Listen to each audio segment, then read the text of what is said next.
Chapter 2. A Delightful Ramble, Friendship and the Muse, An Adventure, Danger and Escape, Gratitude and Benevolence. "Only see that! How very extraordinary!" exclaimed Lady Dowling, suddenly rising and addressing herself to no one in particular. "Oh, how delightful!" cried several ladies at once. "How clever Lady Clarissa is! Such a delicious refreshment! To be sure, it is only the only thing in the world to do on such an evening as this," exclaimed Miss Brotherenton, who, being the richest young lady in the company, was very properly thought she ought to speak first. "I am sure I shall follow her example," and so saying, she rose and walked towards the window. Three of the most dauntless ladies in the party started up to follow her, which, strange as the manoeuvre appeared to the full-dressed Lady Dowling, she did not oppose, greatly preferring that the garden party should be enlarged. But, though not by her, the adventurous fair ones were stopped before they accomplished their design by a chorus of remonstrances from all the rest of the company, male and female. "My dear Miss Brotherton, you will catch your death," cried one. "Oh, look at your satin shoes!" screamed another. "What would Mr. Tompkins say if he was here, Mrs. Tompkins?" demanded a third. "And your neck and shoulders, Mrs. Williamson," whispered a fourth. "And your blonde dress, Mr. Simpkins," vociferated a third, with a vast deal more in the same strain, so that before the sortie was accomplished, every lady, save Miss Brotherton, yielded before the storm of reason that pelted them on all sides. The rich young lady, however, stood firm. What young lady with £200,000 would not? "Mr. Augustus Dowling," said she, still pursuing her way windowward, but pausing ere she stepped out, "will you have the excessive kindness, vraiment j'ai honte, but will you have the charity to look in the hall for my pink satin mantle, trimmed with swan down? Without it, I fear my poor little shoulders will be arrosé, too rudely, alas, with the dews of the night." Now the young lady's shoulders were really very pretty little shoulders, and, moreover, Mr. Augustus Dowling, notwithstanding all his elegant nonchalance, perfectly well remembered that she had £200,000. So, before she had stamped with her little foot twice, in her impatience to join those who, from their gaiety, seemed so greatly enjoying the fresh air, he returned with the mantelet, and, having, as usual, adjusted his glass in the corner of his eye to prevent his making any mistakes, placed it on her shoulders. "Now then," she cried, "give me your arm. Is this not good fun?" The young gentleman obeyed, declaring it was delightful, and in a moment they were beside Lady Clarissa and Sir Matthew, good Miss Mogg keeping a step or two behind. "Nobody but your ladyship has wit enough to find out that there was more air to be got out of doors than in," said the heiress, venturing to pass her arm through that of her noble friend.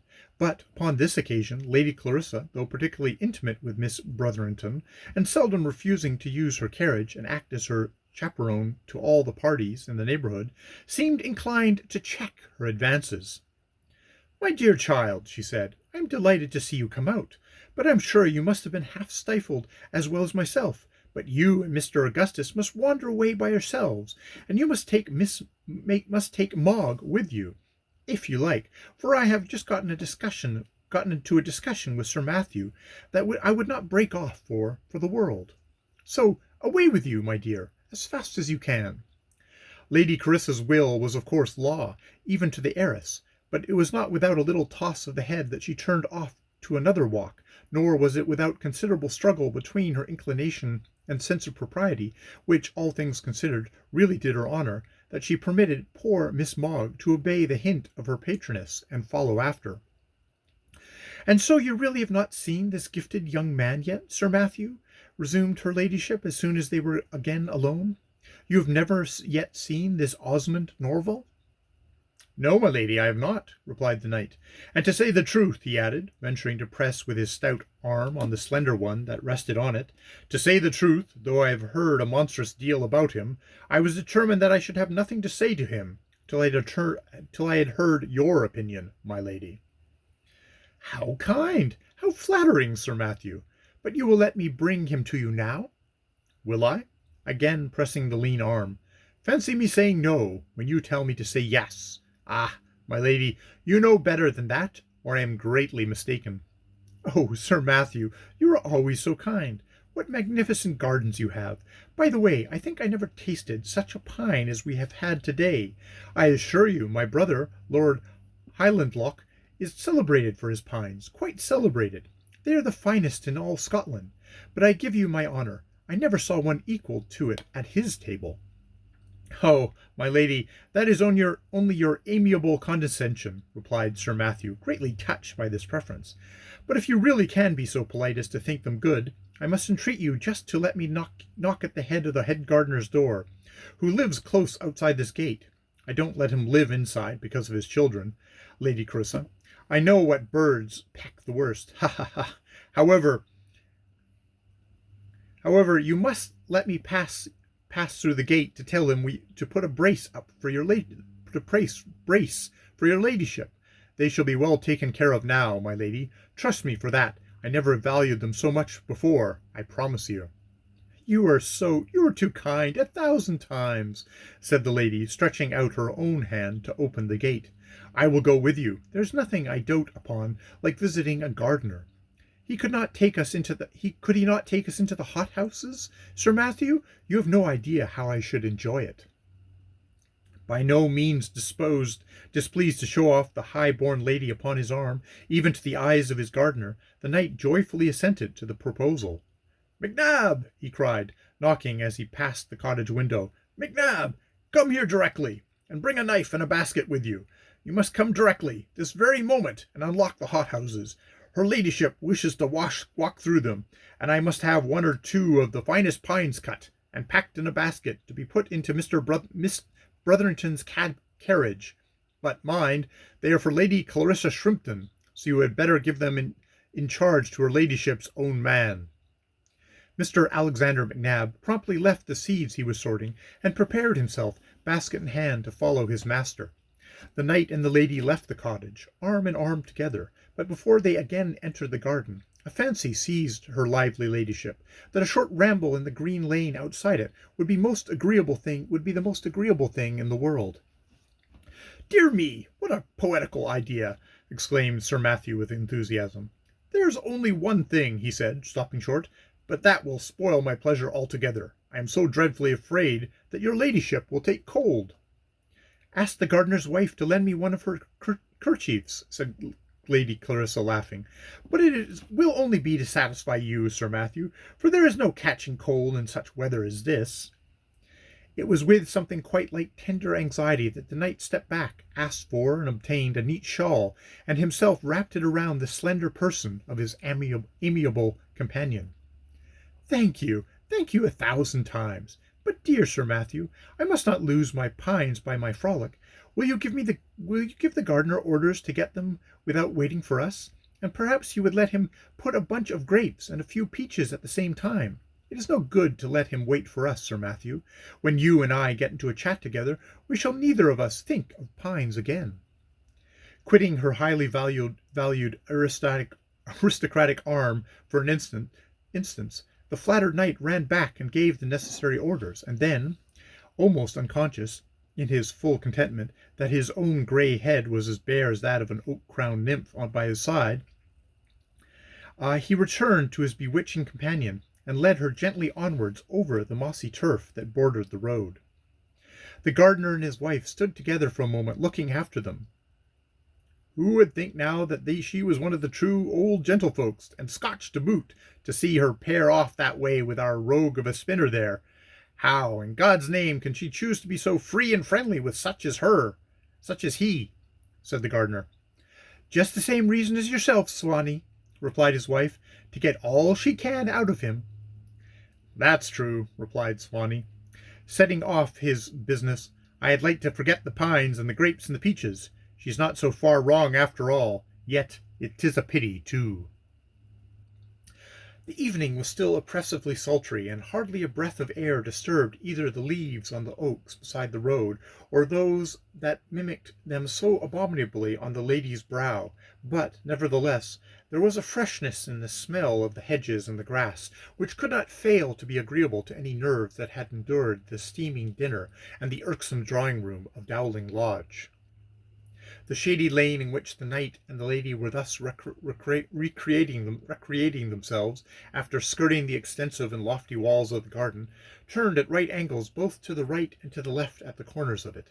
The branch to the left followed the boundary of the garden, and led to the stable yard and back to the entrance of the house, and to the right conducted to the factory, which was the source and headspring of all the wealth that flowed over and irrigated with its fructifying streams, meadows, parks, hotbeds, and flower gardens, till it made itself a prodigious cistern in the depths and heights of Dowling Lodge. When the strangely matched pair came to this point, Sir Matthew made a halt, till Lady Clarissa came to the end of a little poem, which the protégé, whom she was so desirous of introducing her to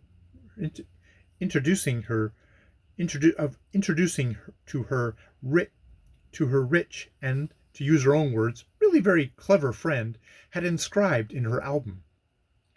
Nothing could be more agreeable to her ladyship than this pause. In the first place, it was the greatest possible relief to her lungs, for the lines she was reciting were much too full of deep feeling to be repeated without a painful effort while walking, and in the second, the halt, accompanied as it was by a look of earnest attention from her apparently delighted companion, furnished the most agreeable commentary in the world upon the poem itself, as well as on her manner of reciting it. It said so plainly, "Stay! Move not, lest a word, an intonation, a cadence be lost to me." Lady Clarissa was really touched by it, and let Sawney the gardener and his wife Janet say or think what they would, neither peaches nor pines had anything to do with the gratification she at this moment experienced in the society of the great manufacturer. His eyes were fixed on her face, and she bore the gaze, and returned it with a sort of courage and confidence which genuine enthusiasm alone can give. She had just finished a stanza when Sir Matthew ceased to move, and feeling that he did so under the influence of a spell, which she well knew would be more powerful still were it spoken when she were at rest, for Lady Clarissa was aware that she was exceedingly short-breathed, she repeated the last 8 lines in a manner that showed that she felt the pleasure she was producing, a pleasure, as she thought, like that occasionally caused by the repetition of some delicious phrase in a musical composition, reiterated as if to fill the soul with sweetness. "And should the eye for which I write by sunlit morn or moonlit night drop on this record of my soul, which tells a part, not the whole, of hopes that trembling, faltering, timid, now fire my cheeks, now turn it livid, should that soft eye but drop one tear, I'll hug my chain and call it dear." The tear asked for almost came as she ceased. "You feel it, dear Sir Matthew," she said, in a voice of considerable emotion. "I'd hug my chain and call it dear," she again murmured, hanging on his arm with such evident degree of weakness as showed the slender form to be less powerful than the ardent spirit it enshrined. "Let us turn back," said Sir Matthew. "My dear friend," faintly ejaculated Lady Clarissa, "you are moved too strongly. But no, no, Sir Matthew, believe me, it were far better for both of us that we should proceed. Are we, either of us, my dear friend, in a state at this moment to meet the curious stare of idle eyes? Come on, dear Sir Matthew," and she gently pulled him forward as she spoke. "This soft glade invites us." Though perfectly determined to find some excuse for not leading his fascinating companion within sight of his grim-looking factory, which another turn in the lane at no great distance would have made very unpicturesquely visible, it was impossible at that moment not to yield to the gentle violence which carried him forward, and, in what Lady Clarissa felt to be very eloquent silence, he proceeded for a few steps further. Considerably, however, before they had reached the dreaded turning, his good star shot a ray upon him in the shape of a very large cow, with a pair of enormous horns, that slowly turned the corner, and fronted them. "Good heavens!" he exclaimed, in an accent of great alarm. "There's that horrid spotted cow! She is the worst beast in the whole parish! Turn back, dearest Lady Clarissa! Turn back instantly!" "How kindly considerate!" returned Lady Clarissa. "But you little know the strength of your friend's mind, Sir Matthew. Were I alone, indeed, I might tremble and turn as pale as the veriest child that ever hid its face on a nurse's lap. But with you," and here the ladies turned a very flattering glance on the athletic form of her protector. Heaven knows," replied Sir Matthew, once more pressing her lean arm. "Heaven knows that all which the strength of a man could do to protect you would not be left undone by me. But consider the dog," he added, pointing to a little cur that always followed him. "Its power of irritating an animal of this kind is quite extraordinary." And, as he spoke, he whistled in a note which meant, as his dog Spite knew as well as he did, neither more nor less, "At her, Spite." "If anything can keep Spite quiet," resumed the knight, "it's whistling to him." Obedient to the true meaning of the signal, however, the dog sprang forward, and, of course, there ensued the scene which always follows on such an occasion. The dog yelped, and affected to spring at the nose of the cow, while she, somewhat accelerating her stately pace, threw up her tail and bent down her head till her horns nearly touched the ground, offering so exact an image of the cow with the crumpled horn, with whose portrait her ladyship's early studies had made her familiar, that her confidence in the prowess of Sir Matthew could sustain her no longer, and she rapidly uttered a succession of tremendous screams.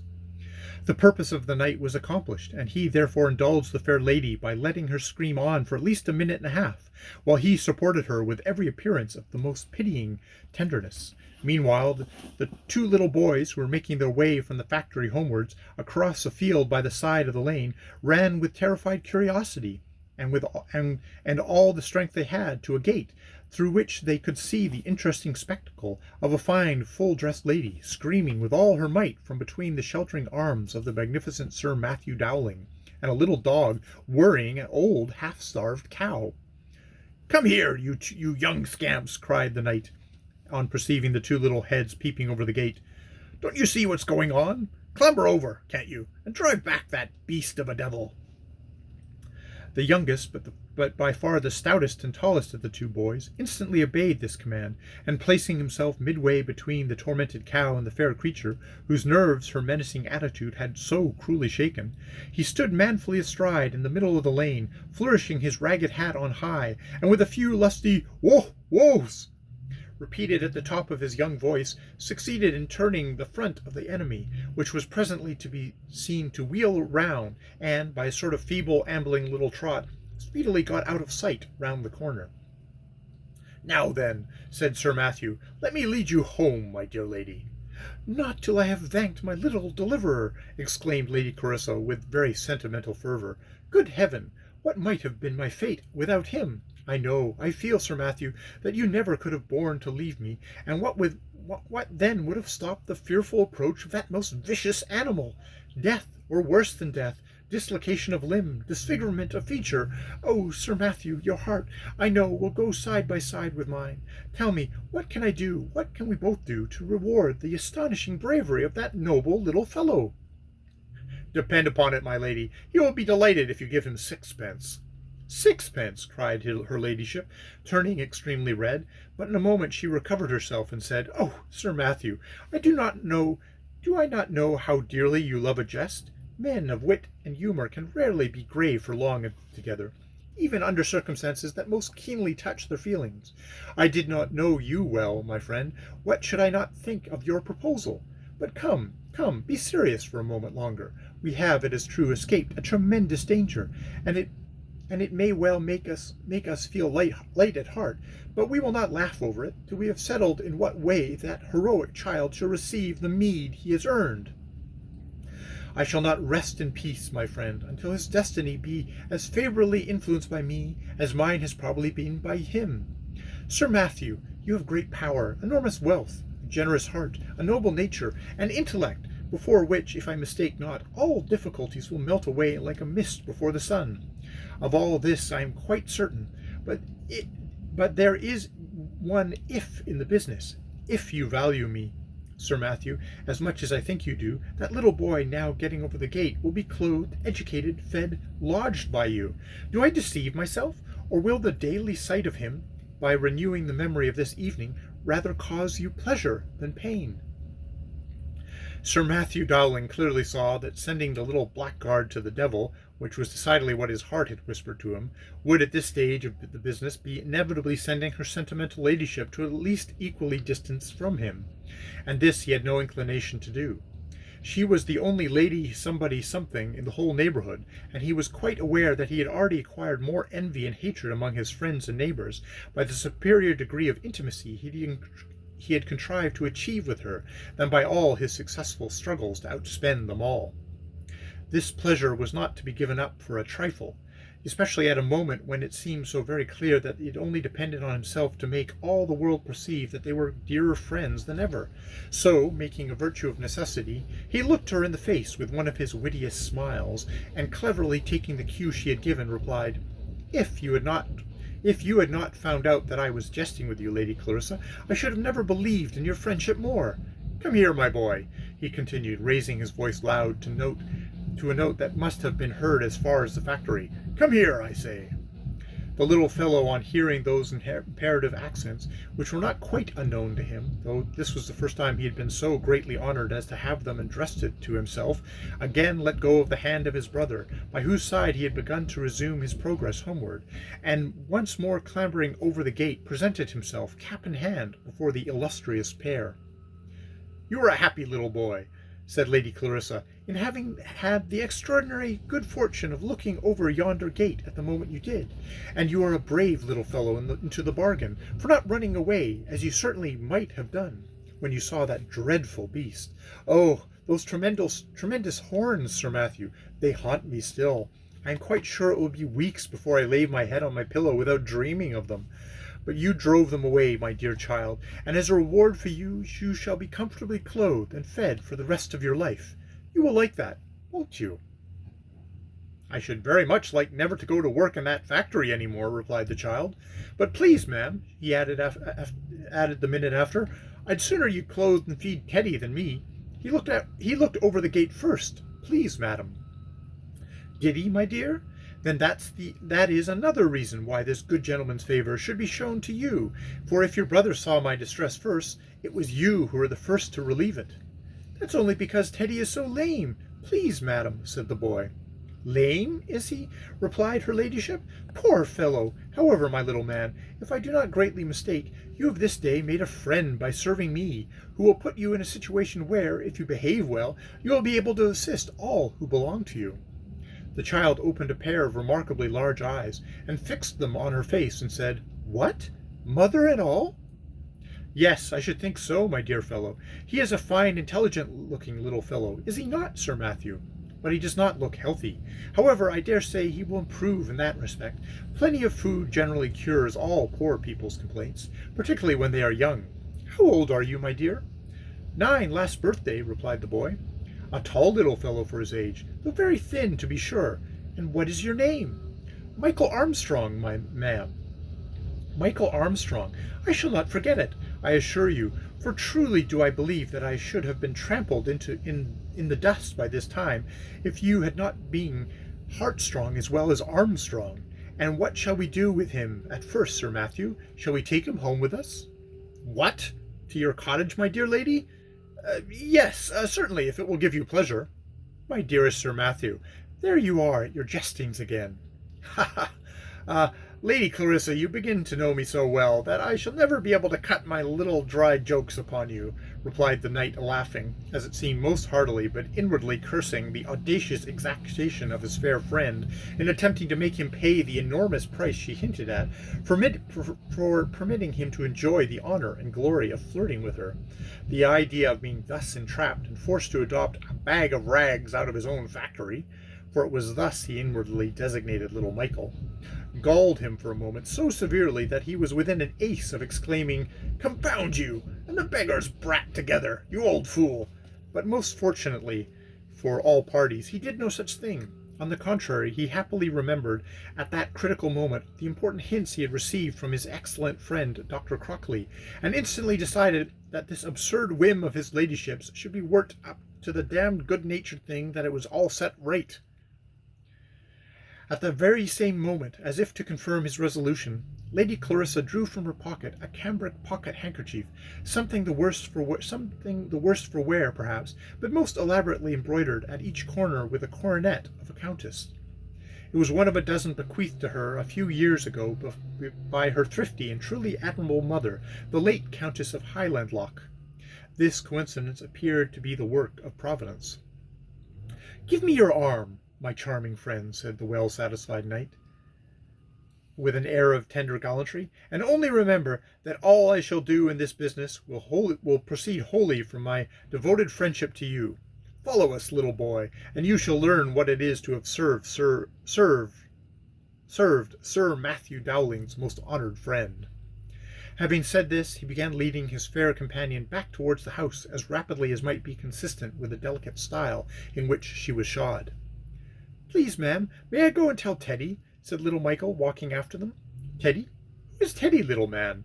inquired Lady Clarissa, graciously smiling upon him, for her ladyship, at no time an ill-natured woman, was at this moment in the best of possible humours with herself and everybody else. There had been various passages in what had passed between herself and Sir Matthew during this most delightful walk, which convinced her that the knight, notwithstanding the homage he paid to her rank, could not wholly resist the fascinations of her persons, talents, manners, and the conviction pleased her.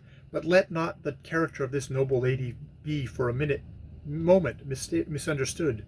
Lucretia herself would hardly have shrunk with greater horror from an improper attachment. All she dreamed of in her intimacy with Sir Matthew Dowling, with the young poet Osmond Norval, and with a few other gentlemen whom she was in the habit of meeting, was but that their admiring friendship should be animated by a lambent, innoxious flickering of the flame, which, after a peculiar theory of her own, she believed to pervade the universe, cheering the well-conducted by its mild platonic warmth, but scorching, burning, and destroying those who permitted it to exercise over them a too sovereign sway and masterdom. That she had reached the age of 40 unsolicited in marriage by any suitor of any degree, she attributed, rightly enough perhaps, to the unfortunate disproportion between her fortune and her rank. But must she, therefore, live and die without the sweet consciousness of having been loved? Where was the law that enforced such cruelty? She knew it not, and accordingly had, for many years, and quite upon principle, made up her mind to permit as many gentlemen, of all ages, ranks, and conditions, to deserve the soft impeachment, whether they owned it or not, as it was in her power to captivate.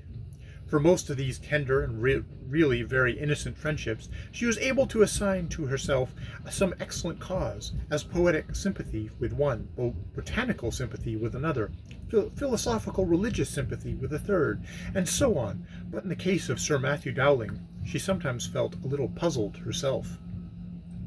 It was not, however, that she was weak enough in the least degree to blame herself for wishing to be admired by a vulgar man. She had long ago given such feelings to the winds. From the time she quitted, on the death of her mother, the floods and fells of her native land, to inhabit a pretty little cottage, the timely gift of an English godmother, which happened to be situated in the midst of a manufacturing district, she had been schooling her spirit to endure the change from poor lards of 100 descents to rich manufacturers, who would have been, for the most part, quite as pleased as if they'd been unable to trace one. Just at first, her Scotch pride rebelled a little, but an hour or two of quiet meditation on the subject led her to perceive so clearly all she might lose and all she might gain by being or not being on friendly terms with her neighbours, that she made up her mind on the matter at once, and thenceforth feasted upon delicate cates, and battened in the fructifying sunshine of universal popularity in a neighbourhood that might be safely described as the richest in the world.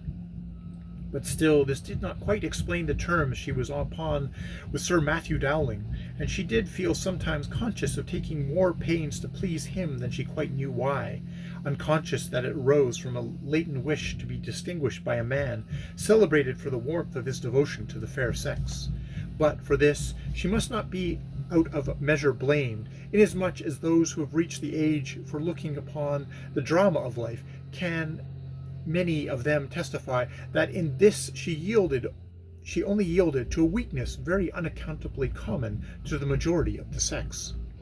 But poor little Mchl Armstrong has been left unmercifully long, looking up in her ladyship's smiling face as she inquired who Teddy was. "Teddy is my brother, please, madam," was his answer. "Is he still waiting for you at the gate, my dear?" said the lady. "I don't see him." "He can't stand very well, ma'am, because he's lame," replied Michael. "I shouldn't wonder if he was set down and gone to sleep." "Gone to sleep? Why, it is hardly bedtime yet, my dear, is it? However, I suppose he had better go see. Sir Matthew, your brother," turning again to the child, "is younger than you are, I suppose, and if he falls asleep on the grass like a baby, is he old enough to go home by himself and tell the great news that has happened to you?"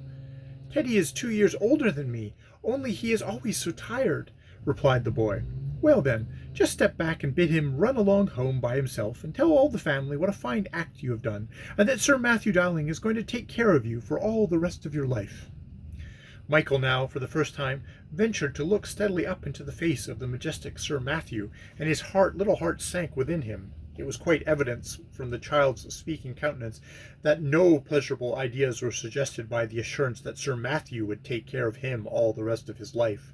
The knight saw this, and would for a moment have desired no better sport than wringing his neck around. Nevertheless, he patted his head with quite astonishing condescension, and said, "It is quite true, my boy. For the sake of this charming lady, whose happiness you must pray morning, noon, and night, I will undertake to provide for you. You may step back, if you will, and tell your brother so, who, if he be 2 years older than you, will be able to make your friends understand the good fortune that has happened to you." "I have got no friends, please, sir," said the boy. "Where do you live, then?" "With my mother, sir." "Is she not your friend, my poor child?" demanded Lady Clarissa, in an accent of great feeling.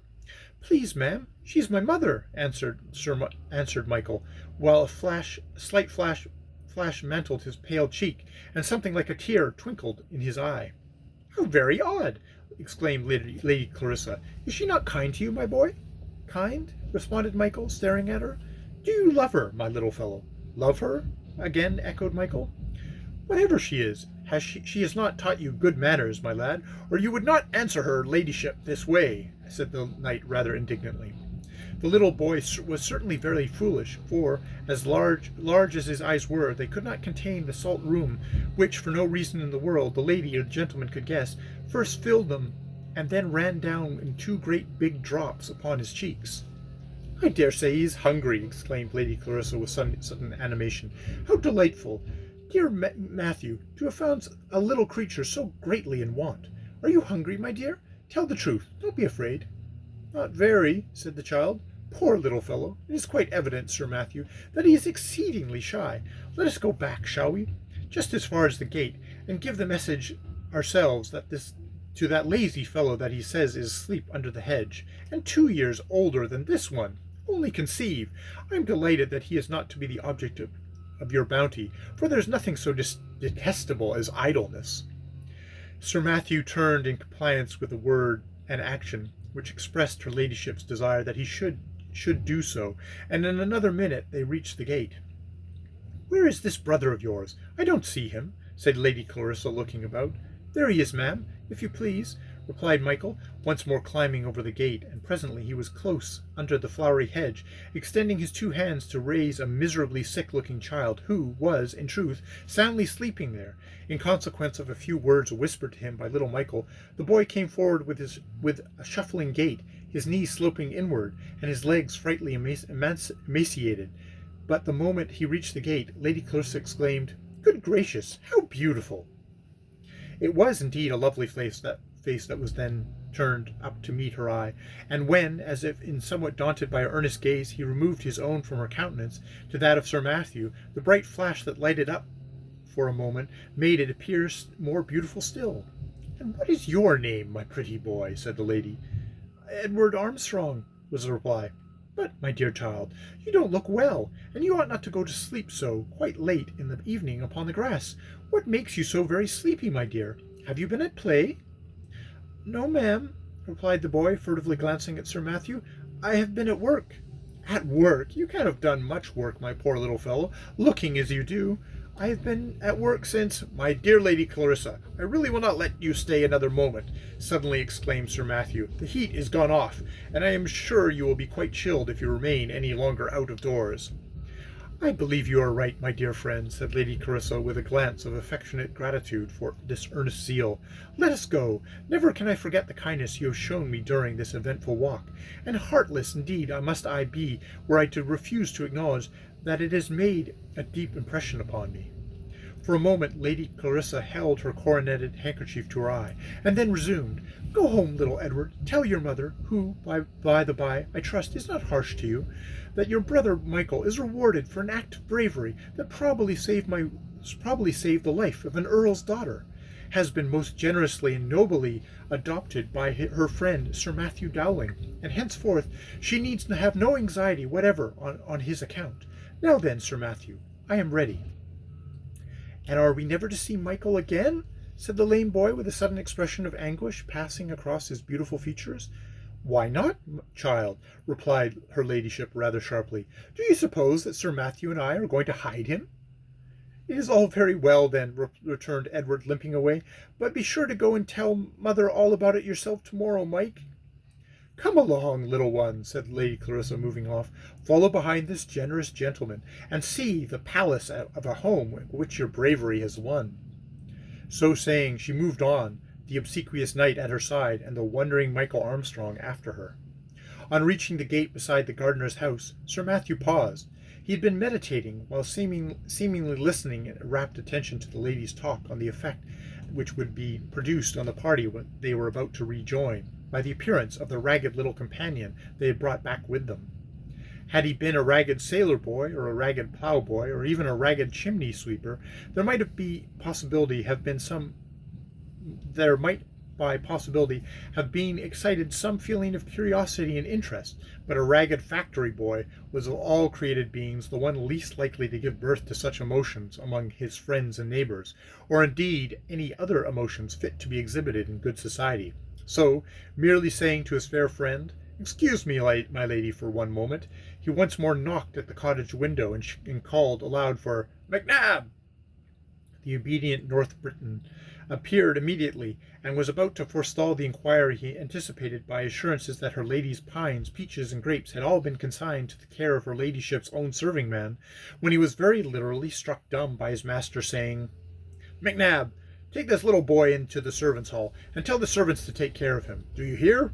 He is to have bed made up for him, and supper and breakfast, and all that, and tomorrow I will talk to Parsons about what must be done for him.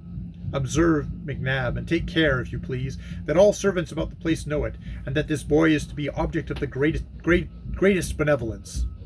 "The greatest— what was it you pleased to say, sir?" said the Scotch gardener, really truly doubting his own ears. "Benevolence, sir," shouted the knight vehemently, "and woe to anyone on my estate who dares, questions, or thwarts my design." "How inspiring is this angelic goodness!" exclaimed Lady Clarissa affectionately. "Ah, Sir Matthew, how few there are who know you as I know you." "Come along, my man," said the Scotchman, leading away Michael, and he said no more till he was quite sure that the knight and lady had got far enough in their progress across the garden to be out of hearing, and then he added, "And now, my little fellow, tell me in God's name what's all this means. Why, you look for all the world like one of those little ragamuffins out of the factory." "I am one of the little ragamuffins out of the factory," replied Michael. "You are? And our master's going to make a house pet of you? Why now, you'll be made the talk of the whole county. I should not have been one half so surprised if you'd taken one of our suckling pigs into the drawing-room." "Nor I, sir," said Michael timidly, but with half a smile. "So then, you don't understand it much better than I do, it seems. But what did he say it was for? He didn't take the Earl of Highlandloch's daughter among the infernal whirligigs, did he, and pick you out as a specimen to be kept in a glass case?" I hope he won't put me in a glass case, sir," said Michael, taking courage from the gardener's good humour. "But why he brought me here at all, I don't very well understand. The lady said it was because I held up my hat and cried 'Whoa!' to Dame Knight's old cow, but of course she was only making fun." "At any rate, he was making no fun, for he roared like a bulldog, didn't he? So his bidding I'll do, let it mean for what it will, and it'll brings you food and lodging. I don't suppose you'll break your heart for being taken out of the factory, shall you?" "Not if he takes Edward out too," said the boy. "Edward out too? Oh, Lord, Lord, how many more? Did he cry 'Woe to the cow' too?" "I wish he had," Michael said, shaking his head very mysteriously. Meanwhile, Lady Clarissa and the gallant knight re-entered my Lady Dowling's drawing-room, amidst a perfect storm of questions, exclamations of admiration, wonders, fears for the lady's safety, and so forth. Miss Brotherington, who always took more liberties than anyone else, laughed immoderately. Lady Dowling looked the picture of conjugal woe, and good Miss Mogg bustled forward with her usual amiable attention, put a footstool under the lady's misused white satin shoes, took Mrs. Janet McNabb's shawl off her shoulders, and whispered in her ear that she was dreadfully afraid she must have caught cold. But Lady Clarissa, with a lively action of both hands at once, not only drove Miss Mogg back, but everyone else who attempted to crowd round her, saying, give me space, I entreat you. I must have ample room and verge enough to breathe such a series of adventures. Lady Dowling, you have no idea. Good heavens, I can hardly believe it myself. I have been in the greatest possible danger of losing my life. A beast, a monster, the most terrific animal, certainly, that nature ever permitted on the earth. You know, Mogg, I fear nothing. I have the spirit of my race within me. Who ever heard of a Highland loch being afraid? But I give you my honour, I pledge my noble word to you all, that such a monster as that which has escaped from this night might have made the Black Douglas fear.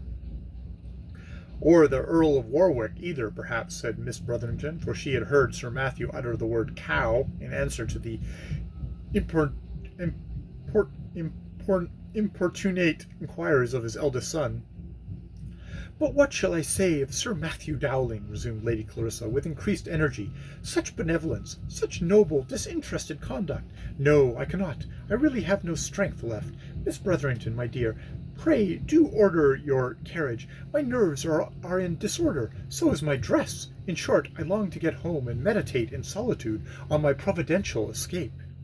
Here Lady Clarissa found it necessary to lie down upon a sofa, her faithful Mogg endeavouring in vain to pull her dress over her slender feet and ankles, for her ladyship was restless, feverish, and unable to remain in the same attitude for a minute together.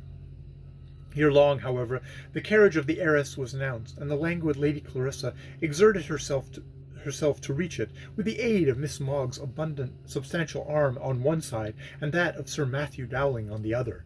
Farewell, my friend, she uttered with some effort, taking her seat. Ere long I shall call upon you, and I shall hope to see our interesting protégé looking very differently from what he did when we parted from him. Farewell. I do assure you I am almost fainting. Do ask, will you, my dear, will you, dear Sir Matthew, if the fruit, the pines particularly, are put in. I really think they will do me good, and I am sure I want it. Thank you. Adieu.